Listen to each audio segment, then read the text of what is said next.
संबोधन के बाद क्या मैं ये मानूं अभय जी, सब सवालों जो कि बिटवीन द लाइंस या इफ एंड बट थे, उन सब का जवाब पीएम ने दे दिया है नेशन को? हाँ सचिन जी, पहले भी हम देश की सेना के साथ, सरकार के साथ खड़े थे दृढ़ता से। जब युद्ध चल रहा था तब भी साथ खड़े थे और भविष्य में भी साथ खड़े रहेंगे। और सिर्फ राजनीतिक दल नहीं, समूचा देश साथ खड़ा है।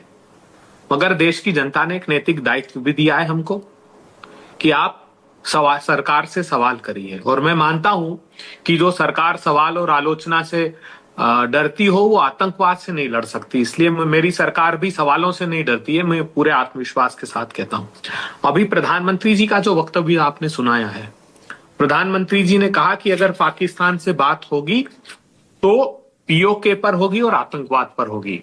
तब मैं मेरे देश के प्रधानमंत्री जी से ये सवाल करता हूं कि प्रधानमंत्री जी फिर ये बताइए कि ये सीज फायर जो हुआ है इसके कंटूर्स क्या हैं, इसकी शर्तें क्या है, क्या बुनियाद इसकी है, इसका एग्रीमेंट क्या है, देश जानना चाहता है।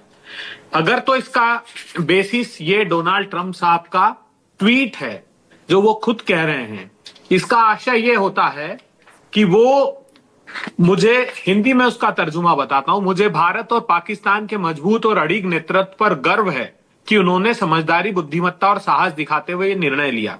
ये भारत और पाकिस्तान के लिए कह रहे हैं। ट्रंप साहब, भारत वो देश है जिसने आतंकवाद का दंश सहा है और पाकिस्तान वो है जो, भारत शिकार हुआ है आतंकवाद का और पाकिस्तान वो है जिसने आतंकवाद को शह दी, पनाह दी। दोनों एक तराजू में कैसे तोल दिया आपने? ये फॉल्स इक्विवेलेंस क्या है? मैं पूछना चाहता हूं मेरे देश की सरकार से। लेकिन अभय जी, हम तो अपने पीएम की मानेंगे ना जब वो ये कहते हैं कि न्यू नॉर्मल है, कि यहां पर सिर्फ पाकिस्तान के साथ जो है वो किस तरीके से जो है उसे ट्रीट करना है, हम सब कुछ अपनी शर्तों पर ही करेंगे। भाई डोनाल्ड ट्रंप कौन होते हैं? मैं तो यही कहूंगा ना, डोनाल्ड ट्रंप कौन होते हैं? अब वो कुछ भी लिखते फिर कि भाई न्यूक्लियर वॉर हो सकता था, मैंने कहा कि हे गाइस सिट डाउन और ये वो। हम तो सुनेंगे ना हमारा जो पीएम है, मतलब हम सबके जो पीएम है, जब वो ये कह रहे हैं कि हमने सेनाओं को खुली छूट दी थी, सेनाओं ने क्या कुछ किया है और आगे क्या कुछ। उन्होंने ये भी कहा कि अभी सिर्फ स्थगित है, आगे कुछ अगर वो करेगा तो उसका जवाब ये ऑपरेशन सिंदूर ही होगा।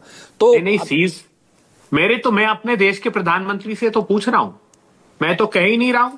मैंने तो कहा क्योंकि डोनाल्ड ट्रंप ने ट्वीट किया, उसके बाद हमारे फॉरेन सेक्रेटरी 10-20 सेकंड के लिए आकर अपना वक्तव्य देकर गए, पत्रकारों के सवाल के जवाब नहीं दिए।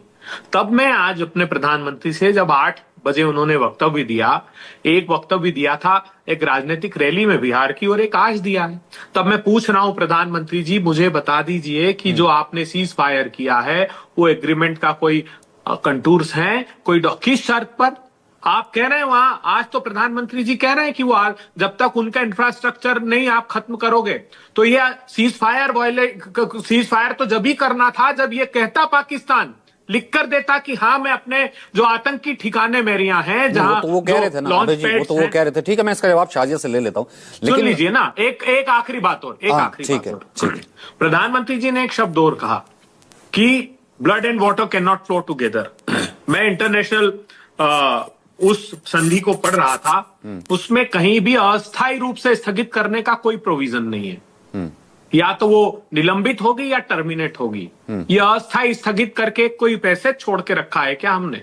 हम क्यों ऐसा नर्म व्यवहार करना चाहते हैं पाकिस्तान से? अब आज मेरे वक्तव्य मेरा नहीं है, सेना के 2 पूर्व अध्यक्षों ने अचरज जताया है कि कैसे सीज फायर का अनाउंसमेंट हो गया। इस पर उन्होंने आश्चर्य व्यक्त किया है, वो आश्चर्य मैं भी व्यक्त करना चाहता हूं।